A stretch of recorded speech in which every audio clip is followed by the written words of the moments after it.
On Global TV News Express, Edo Tribunal upholds Okpebholo's election, dismisses Ighodalo's petition. In business, World Bank approves $1.8 billion for education and audit in Nigeria. On the foreign scene, Hungary withdraws from International Criminal Court during Netanyahu's visit. And in sports, Simon battles Hakimi for McVivian Full Award. To all our viewers in Nigeria and around the News Express on Global Television, coming to you live from the nation's capital, Abuja. I am Queen Agaba. A quick reminder that Global Television is on DSTV channel 365, on Star Times channel 276, and free to air on Nigecomsat. You can download the Global TV Nigeria mobile app for Android and iOS devices to keep track of our broadcast. The Edo State Governorship Election Petition Tribunal in Abuja has affirmed Monday Okpebholo of the All Progressives Congress as the valid winner of the September 21st governorship election. The three-member panel, led by Justice Wilfred Bochi, dismissed the petition filed by the People's Democratic Party and its candidate, Asue Ighodalo. The tribunal ruled that the petitioners failed to prove their allegations of overvoting and upheld that Okpebholo secured the highest number of valid votes. The Armed Forces of Nigeria says its operational troops have exhibited exceptional bravery, resilience and determination in various encounters, including combat, patrols, raids, ambushes, and rescue mission. The Director, Defense Media Operations, Major General Marcus Kange, shared this update while highlighting the high operational tempo of Nigerian troops from January to March 2025 in collaboration with hybrid forces and other security agencies. Kike Lomoke reports. Director of Defense Media Operations, Major General Marcus Kenge, highlighted the successes of the air component, which carry out reconnaissance, close air support, and interdiction mission, achieving significant results and substantially weakening the terrorist threats. During the quarter, many terrorist commanders such as Abba Alai, also known as Amir Khalid of Allaha, Abdullahi, always known as Hono, Jagaban, and Danger, amongst others, were neutralized, while Abdullahi Ali was captured alive with severe gun wounds. This effort by our gallant troops created gaps in the command and leadership structure of the Boko Haram terrorists as well as ISWAP and JAS terrorists. The director further reveals the numerous terrorist commanders that had neutralized and captured, effectively disrupting the leadership structure of the terrorist group. The director also outlined the contribution of various task forces, beginning with the Joint Task Force Operation Adinkai, which achieved major successes in March 2025. It reveals that in the Northwest region, troops neutralized several terrorists, recovered weapons, and apprehended suspects in Sokoto and Katsina State, adding that in the North Central region, troops carried out offensive operations, arresting criminals and rescuing hostages. Also in fighting for supremacy within the ranks of the various terrorist factions, which sparked cracks in their leadership hierarchy. Hence, they observed confusion in their various camps. Our gallant troops exploited the situation and dealt decisively with them on various fronts. Hence, their resort attack on soft targets and the use of improvised explosive devices as well as isolated ambushes. The military high command says the gallant men and women of the armed forces, in conjunction with other security agencies as well as hybrid forces, will continue to observe the law of armed conflict, rules of engagement, and code of conduct for internal security operations as they synergize efforts at addressing the myriad of security challenges bedeviling the nation. Kike Lomo Okeri, Global Television News. Vice President Kashim Shettima has departed Abuja for Dakar, Senegal, to represent President Bola Tinubu at the country's 65th and celebration.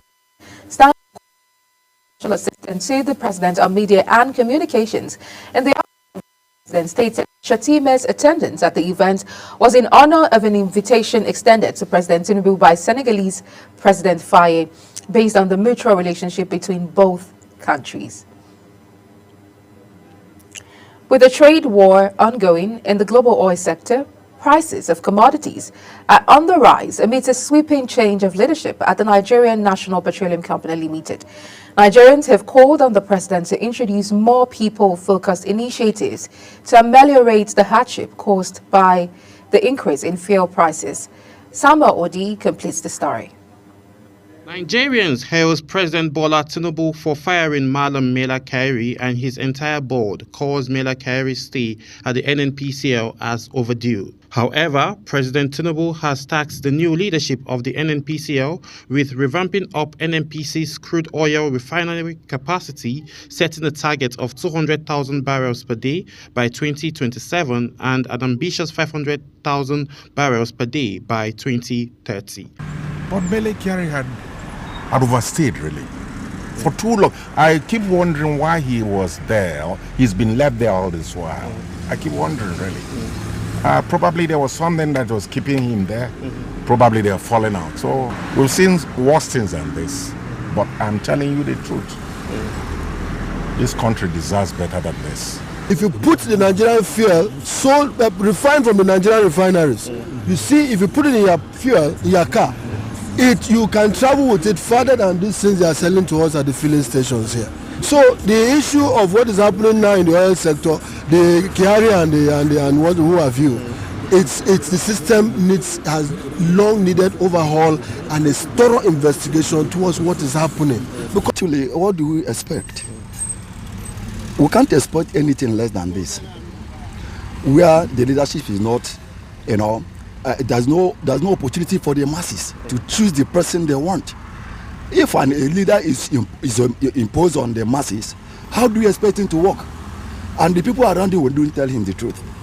They always deceive him. And finally, it's falling on Nigeria, where we've seen the President Bola Ahmed Tinubu, letting go of Mela Kyari, and also we're witnessing change of prices. Nigerians have called on the president to come to their aid and then make effects and initiatives that will help cushion the current price war going on within the oil sector here in Nigeria. The Crude for Naira initiative is something the Nigerians are calling for, and Samuel Odi reporting for Global Television News. The federal government has announced the immediate reopening of the Independence Bridge Ahmadu Bello Way Marina bound to vehicular traffic. Minister of Works David Mahi announced this in a statement by the Federal Controller of Works in Lagos, Olukorede Keshe. The government had announced the closure of the bridge starting from April 1st for essential maintenance and rehabilitation works. Benue State Governor Hyacinth Alia says his administration is committed to supporting locally made products to promote indigenous innovation and boost industrialization in the state. The governor stated this at the 2025 exhibition for local investors held at the IBB Square in Makurdi, the state capital. Felicity Ndere tells us more. The Benue State Governor has continued to deepen diplomatic ties and attract strategic investment. Governor Hyacinth Alia also noted that he is committed to industrializing the state to boost economic prosperity, reduce unemployment, and foster self-reliance. The governor further called on the federal government and corporate bodies to partner with the local innovators through patronage of their products. This event is a great milestone in our journey towards economic rejuvenation, self-sufficiency, and industrial growth. Minister of Industry, Trade and Investment, Jumoke Adewolu, said she will ensure that locally made products across the country are exported and Nigeria meets global standards. This exhibition is a testament to the creativity, talent, and ingenuity that defines the good people of Benue State. It reflects the spirit of resilience and innovation that defines the indefatigable entrepreneurial energy of this great state.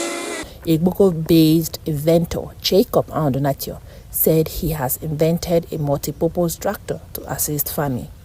The exhibition witnessed the display of products manufactured within Benue State and the showcasing of such creative efforts, which include agro and food processing, leather, fabrics, ceramics, arts and crafts, as well as software development.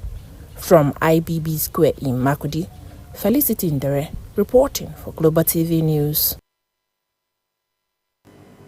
The Central Bank of Nigeria, CBN, has dismissed claims that it has introduced new 5,000 naira and 10,000 naira notes, labeling the reports as false.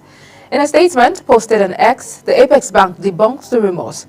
The clarification comes amid widespread misinformation suggesting that the CBN plans to roll out high-denomination banknotes to reduce cash handling costs and improve liquidity management. The Federal Capital Territory Police Command, under the leadership of the Commissioner of Police, Ajao Adewale, has commenced activities to commemorate the 2025 National Police Day with a 3-day community outreach from April 3rd to 5th, 2025. Kikia Lomo Okere has details. The FCT Commissioner of Police, Ajao Adewale, led officers and men of the FCT Police Command on a clean-up exercise at Lagos Street, Gariki, Abuja, and the palace of the CP of Gariki.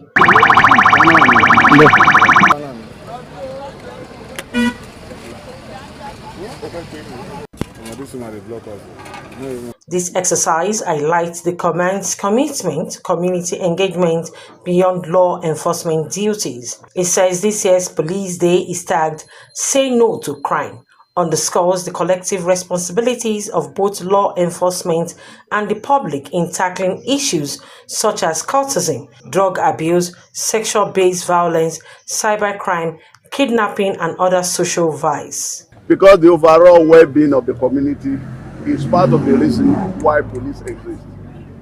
So we are here today to do clean-up exercise on Lagos Street, Gariki, in the spirit of our togetherness with the community that we serve. CP Adewale expressed his gratitude to the Inspector General of Police, Kayode Egbetokun, for his visionary leadership and commitment to community policing, noting that the IGP's efforts in modernizing and reforming the Nigerian police force continue to inspire officers to build stronger relationships with the communities they serve. In line with the philosophy of the Inspector General of Police, IGP Olukayode Adeolu Egbetokun, PAD, that police is part of the community. We exist because the community exists. We are here to give back to the community, the society we serve, what we can equally offer.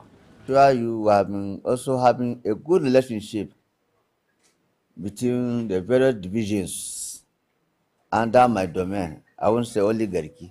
We have almost more than 20 DPOs. We have been collaborating with them and we have been achieving maximum support.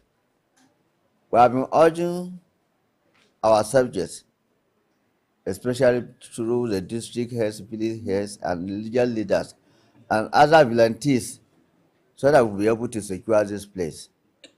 The FCT Police Command urges all residents to actively participate in this outreach and remain vigilant, adding that security is a shared responsibility, while encouraging the public to report any suspicious activities through emergency lines. Kike Lomo Okere, Global Television News.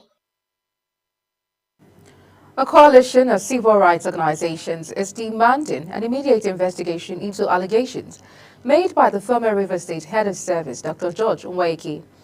They stated this while briefing the press in Abuja. Our political correspondent, Ediken Michael, was there for Global Television. Outlining several alarming claims made by Dr. Nwaeke, the convener of the civil society group, Dr. Nwabu Gabriel, described the allegations as a threat to public safety and potential subversion of democratic processes in Rivers State. Allegations, if substantiated, highlights a serious crisis in governance and pose significant threats to the stability and integrity of our democratic institutions. Press, Dr. Nweke made several alarming claims that we believe warrant immediate investigation by appropriate law enforcement agencies, including the Nigerian Police, the Department of State Security Services, DSS, and the Economic and Financial Crimes Commission, the EFCC. The group further requests for an in-depth investigation into the financial misconduct and corruption claims surrounding Governor Fubara's administration. Dr. Nweke expressed concerns regarding planned sabotage of state infrastructure, which aims to incite public disorder. This falls under the purview of Section 1 of the Terrorism Prevention Act 2011. We call for a comprehensive and impartial investigation into the alleged arson and any related activities that threaten the legislative integrity of Rivers State. Equally commended President Tinubu for his decisive action in declaring state of emergency. According to them, it has curtailed the escalating tension in the state, and also by the confirmation of the National Assembly has further deepened democratic principle in the nation. Edikan Michael for Global TV News. You're watching the live broadcast of the News Express. When News Express returns, Syria condemns unjustified Israeli strikes as tensions rise over Turkey. Details coming shortly after the break. Please stay with us.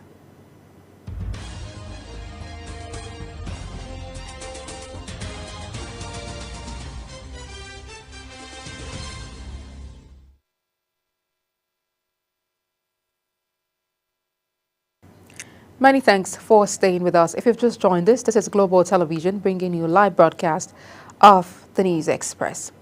In business, the World Bank has approved 3 funding operations for Nigeria, totaling $1.8 billion in concessional financing. These initiatives aim to improve quality of education, strengthen household and community resilience, and enhance nutrition for undeserved groups. The funding includes $500 million in additional financing for the Nigeria Community Action for Resilience and Economic Stimulus, NG Cares program, $18 million for accelerating nutrition results in Nigeria, and $500 million for Hope for Quality Basic Education for All. United States President Donald Trump has announced a baseline 10% tariff on all U.S. imports alongside sharper country-specific reciprocal tariffs aimed at nations that impose steeper duties on American goods. Exports from Nigeria to the U.S. will attract a 14% tariff compared to the 27% that the U.S. government claims it receives from Nigeria. Nigeria's trade with the United States printed a combined 31.1 trillion naira between 2015 and 2024, according to data from the National Bureau of Statistics. After initial hesitation, the Nigerian National Petroleum Company Limited has increased the pump price of petrol to 925 naira per litre at its retail stations in Lagos and 950 naira per litre in Abuja. The new price regime, effective from April 2nd, 2025, represents an increase of 65 naira from the previous price of 860 naira per litre in Lagos and 70 naira difference from the 880 naira previously sold in the north. United States President Donald Trump has unveiled a series of tariffs targeting countries around the world, including some of its closest trading partners, in a move that risks sparking a disastrous trade war. Uyi Agbamofuegbe reports. Speaking in the White House Rose Garden against a backdrop of U.S. flags, Trump slapped the most stringent tariffs on China and the European Union on what he called Liberation Day. My fellow Americans, this is Liberation Day. Waiting for a long time. April 2nd, 2025 will forever be remembered as the day American industry was reborn, the day America's destiny was reclaimed, and the day that we began to make America wealthy again.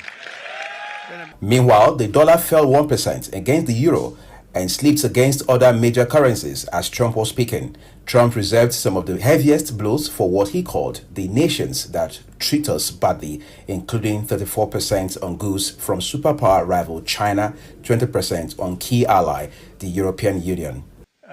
If you look at Switzerland, 61% to 31%. Indonesia, Malaysia, Cambodia. Oh, look at Cambodia, 97%.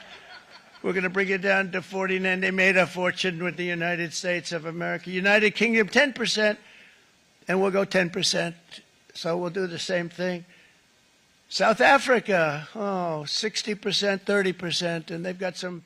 An audience of cabinet members as well as workers in hard hats from industries including steel, oil and gas whooped and cheered as Trump said the tariffs would make America wealthy again.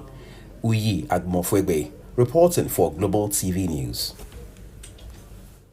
On the foreign scene, Syria has strongly condemned a fresh wave of Israeli strikes on air bases and other military sites overnight as an unjustified escalation.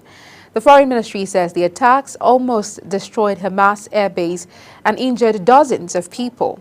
A monitoring group reported that 4 Defense Ministry personnel were killed.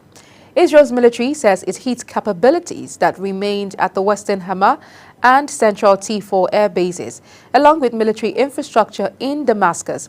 It also says Israeli forces killed gunmen during a ground operation in Deraa province, where authorities put the death toll at 9. In sports, Nigeria's Moses Simon has been nominated for the 2025 Marcus Vivian Foe Award, which recognizes the best African player in France's League One. The FC Nantes winger, who has been in superb form this season, is aiming to become the 3rd Nigerian to win the prestigious honor, following Vincent Eyama and Victor Osimhen. In preparation for a successful hosting and solid preparation for the National Sports Festival tagged Gateway Games 2024, the Ogun State government distributed checks of 500,000 naira subvention to 33 sports associations in the state. The 22nd National Sports Festival is scheduled for May 16th to 30th in the state. Outlets for the festivals are also expected to commence closed-door campaign with immediate effect. And that's it on the News Express. A quick reminder that Global Television is on DSTV channel 365, on Star Times channel 276, and free to air on NigeComSat. Kindly follow us across all social media platforms using Global TV NG and other handles now showing on your screen. I'm Queen Agaba. Thank you for watching and see you again.